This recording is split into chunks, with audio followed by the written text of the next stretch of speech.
Hello everyone, welcome back to my channel dentist সাহেবা।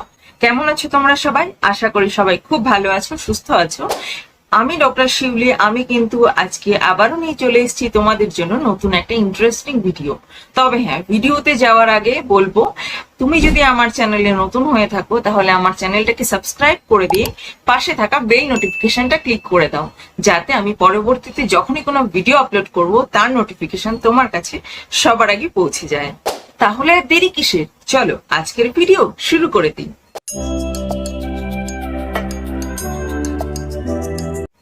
আজকের টপিকটা কিন্তু ভীষণ ভীষণ ইম্পর্টেন্ট হতে চলেছে এবং অন্যান্য সব টপিক থেকে কিন্তু একটু আলাদা ধরনের। কেন সেটা তোমরা একটু পরেই বুঝতে পারবে। কারণ আজকের টপিকটা কিন্তু হতে চলেছে যারা প্রেগনেন্ট ওমেন রয়েছে তাদের যদি দাঁতে ব্যথা হয় বা দাঁতের কোনো সমস্যা হয়, তো সেক্ষেত্রে কি কি করণীয় থাকছে সেইটা কিন্তু আমি আজকে আলোচনা করতে চলেছি। তাহলে আই হোপ নিশ্চয়ই তোমরা এই টপিকটার ইম্পর্টেন্সটা বুঝতে পারছো। তাহলে স্কিপ না করে পুরো ভিডিওটা দেখতে থাকো। পুরো ভিডিওটা কিন্তু খুব ইনফরমেটিভ হতে চলেছে। দেখো, প্রেগনেন্সিতে বেসিক্যালি কি হয়? প্রেগনেন্সিতে কিন্তু বেসিক্যালি হরমোনাল চেঞ্জেস হয়, ঠিক আছে? যার কারণে কিন্তু শরীরের মধ্যেও কিছু চেঞ্জেস পরিলক্ষিত হয়। এইবার অনেকের ধারণা থাকে যে প্রেগনেন্সির সময় কোন রকম কোনো দাঁতের ট্রিটমেন্ট করানো যায় না। এমনকি আমি আউটডোরে একজন প্রেগনেন্ট পেশেন্ট পেয়েছিলাম এবং তিনি আমাকে বলেছিলেন যে ম্যাম, প্রেগনেন্সিতে কি ব্রাশ করাটা উচিত? খুব অদ্ভুত, তাই না কথাটা? তাহলে চলো দেরি না করে আমরা এটার একটু ডিটেলসটা জেনে নিই। দেখো, প্রেগনেন্সিতে যদি কেউ মনে করে যে ব্রাশ করাটা উচিত নয়, তাহলে কিন্তু তার ইনফেকশনের চান্সেস কিন্তু বেড়ে যাবে, ঠিক আছে? কিভাবে ইনফেকশনের চান্সেস বাড়বে? ব্রাশ না করলে কিন্তু আমাদের দাঁতের মধ্যে অর্থাৎ মুখগহ্বরের মধ্যে কিন্তু আমাদের খাবারের যে অবশিষ্টাংশ, ঠিক আছে, সেটা কিন্তু আমাদের জমে থাকবে। জমে থাকলে তখন কি হবে? সেটাকে আমরা প্লাক বলে থাকি ডাক্তারি পরিভাষায়, এবং সেখান থেকে কিন্তু ব্যাকটেরিয়াল গ্রোথ বাড়বে, ব্যাকটেরিয়াল ইনফেকশন তখন বাড়বে। সেটা কিন্তু প্রেগনেন্সির জন্য একদমই ঠিক নয়। এই সময় কিন্তু দাঁতের খেয়াল রাখাটা অনেক অনেক বেশি জরুরি। আর যে প্রশ্নটা ছিল যে দাঁতে ব্যথা হলে তখন কি করণীয় থাকছে? দাঁতে ব্যথা যদি হয়, সেক্ষেত্রে কোনো রকম কোনো দাঁতে ব্যথাটা সহ্য না করে তুমি তৎক্ষণাৎ কোনো নিয়ার বাই যে ডেন্টাল ক্লিনিক থাকবে সেখানে অবশ্যই ভিজিট করো। ভিজিট করে কিন্তু সেখানে তোমার যথাযথ ট্রিটমেন্টের মাধ্যমে কিন্তু এই দাঁতে ব্যথাটা কিন্তু সারানো যাবে। এবং এতে ভয়ের কোনো রকম কোনো চান্স নেই, ঠিক আছে? যে দাঁতে ব্যথা হলে না আমি ডাক্তার দেখাবো না, ডাক্তার দেখালে যদি প্রেগনেন্সির কোনো প্রবলেম হয়, এটা কিন্তু সম্পূর্ণ একটা ভ্রান্ত ধারণা, ঠিক আছে? আজকে তাহলে চলো আমরা জেনে নিই যে প্রেগনেন্সির সময় কি কি ডেন্টাল প্রবলেম হয়ে থাকতে পারে। তবে শুরু করার আগে একটা গুরুত্বপূর্ণ তথ্য আমি তোমাদের সাথে শেয়ার করতে চাই। সেটা হলো, যখন কোনো প্রেগনেন্ট ওম্যান যখন ডেন্টিস্টের কাছে ভিজিট করবে, তখন কিন্তু অবশ্যই অবশ্যই ডেন্টিস্টকে ইনফর্ম করতে হবে যে তিনি প্রেগনেন্ট, ঠিক আছে? দেখো, প্রেগনেন্সি 9 মাসকে কিন্তু 3টে ভাগে ভাগ করা হয়ে থাকে। প্রথম 3 মাসকে বলা হয়ে থাকে ফার্স্ট ট্রাইমেস্টার, পরের 3 মাসকে বলা হয়ে থাকে সেকেন্ড ট্রাইমেস্টার, এবং লাস্ট যে 3 মাসটা থাকে সেটাকে বলা হয়ে থাকে থার্ড ট্রাইমেস্টার। এবার কারো যদি প্রেগনেন্সিতে প্রথম ট্রাইমেস্টার চলে বা কেউ যদি প্রেগনেন্সি এক্সপেক্ট করে থাকে, তো সেক্ষেত্রে কিন্তু অনেক সময় প্রেগনেন্সির কোনো লক্ষণ বাইরে থেকে দেখে নাও বোঝা যেতে পারে, ঠিক আছে? সেক্ষেত্রে কেউ যদি ডেন্টাল ক্লিনিকে ভিজিট করে, তাহলে কিন্তু ডেন্টিস্টকে অবশ্যই অবশ্যই কিন্তু ইনফর্ম করতে হবে যে পেশেন্ট কিন্তু প্রেগনেন্ট, ঠিক আছে? এবং তার ফার্স্ট ট্রাইমেস্টার চলছে অথবা সে প্রেগনেন্সি এক্সপেক্ট করছে। এটা কেন বলবে ডাক্তারকে? কারণ প্রেগনেন্সি কোন ট্রাইমেস্টার চলছে সেটার উপর ডিপেন্ড করে কিন্তু ডেন্টাল ট্রিটমেন্টটা হয়ে থাকে। বিভিন্ন যে ওষুধগুলো বলো সেগুলো কিন্তু তার উপর ডিপেন্ড করে দেওয়া হয়ে থাকে। এইবার তোমাদেরকে আমি উদাহরণস্বরূপ বলে রাখি, যদি ধরো ফার্স্ট ট্রাইমেস্টার চলছে, অর্থাৎ প্রথম 3 মাসে যদি প্রেগনেন্সি কারো চলে থাকে, তখন কিন্তু কোনোভাবে আমরা সেই প্রেগনেন্ট পেশেন্টকে এক্সরে কিন্তু প্রেসক্রাইব করি না, ঠিক আছে? তাহলে চলো এবার জেনে নিই প্রেগনেন্সিতে কি কি ডেন্টাল প্রবলেমস হয়ে থাকে।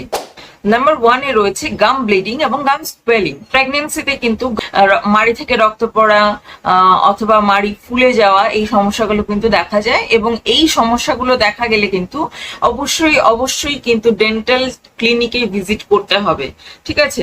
আর এই সমস্যাটাকে আমরা বলে থাকি জিঞ্জিভাইটিস। যে এইরকম পরিস্থিতি কেন হয়, কারণ কারোর যদি ব্রাশিং টেকনিকটা ঠিকঠাক না হয় তখন কিন্তু দাঁতের গোড়ার দিকে খাবারের অবশিষ্টাংশ জমে, বা যদি খাবার পর কেউ কুলিকুচি না করে, ঠিক আছে, তখনও কিন্তু খাবারের যে অবশিষ্টাংশ, ঠিক আছে, ফুড ডেব্রিজ গুলো, সেগুলো কিন্তু আমাদের দাঁতের গোড়ায় জমা হতে থাকে।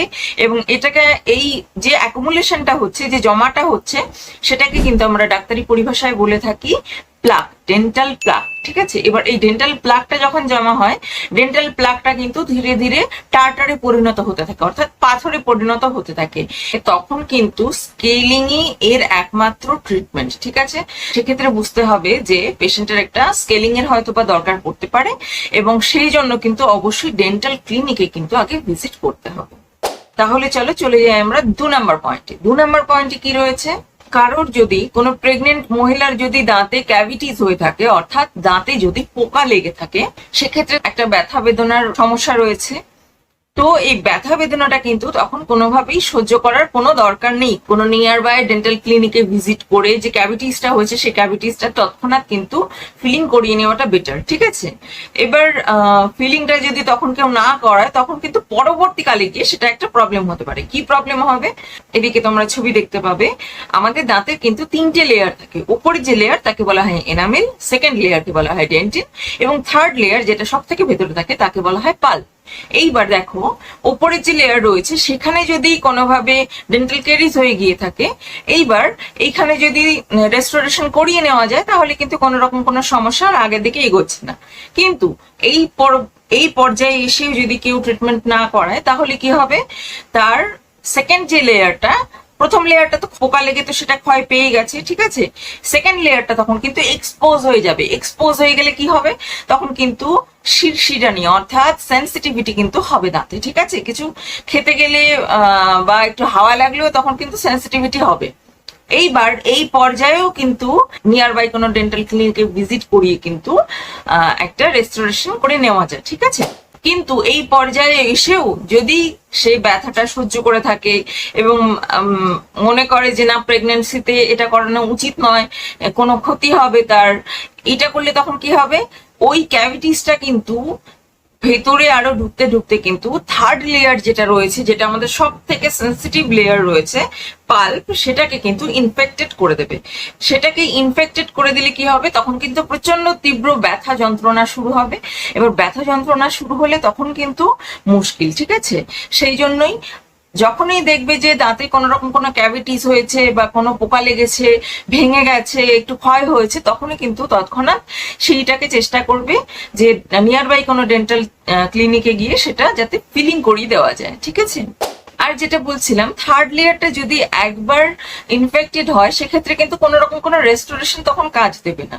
তখন কি করতে হবে, তখন কিন্তু আরসিটির দিকে এগোতে হবে। এইবার যদি কেউ ফার্স্ট ট্রাইমিস্টারে যদি এই সমস্যাটা হয়ে থাকে যে সে ডেন্টাল চেক আপ না করানোর জন্য তার থার্ড লেয়ারটা ইনফেক্টেড হয়ে গেছে, তখন কি করতে হবে, তখন কিন্তু তাকে সেকেন্ড ট্রাইমিস্টার পর্যন্ত কিন্তু অপেক্ষা করে যেতে হবে, ঠিক আছে। কারণ ফার্স্ট ট্রাইমিস্টারে কোনো রকম কোনো এক্সরে করা যাবে না, তো সেই ক্ষেত্রে কিন্তু আরসিটিটাও কিন্তু ফার্স্ট ট্রাইমিস্টারে করাটা সম্ভব নয়, ঠিক আছে।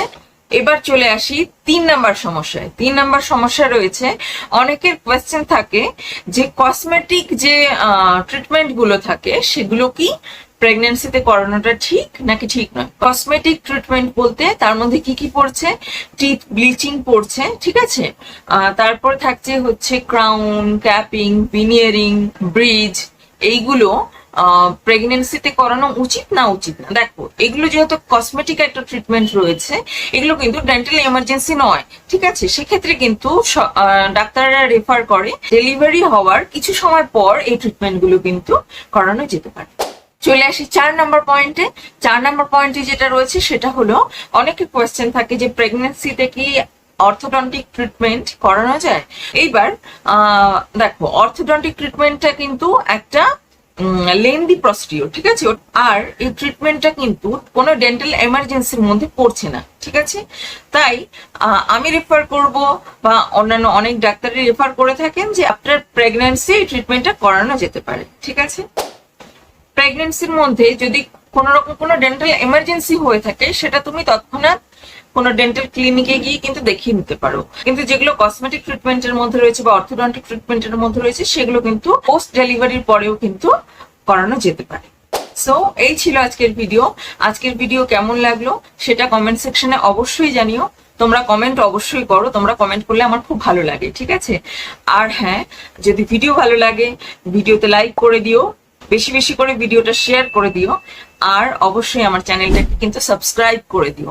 তাহলে চলো দেখা হচ্ছে পরবর্তী কোনো ভিডিওতে নতুন কোনো টপিক নিয়ে। তো ততক্ষণ stay happy, stay healthy, stay tune. Tata.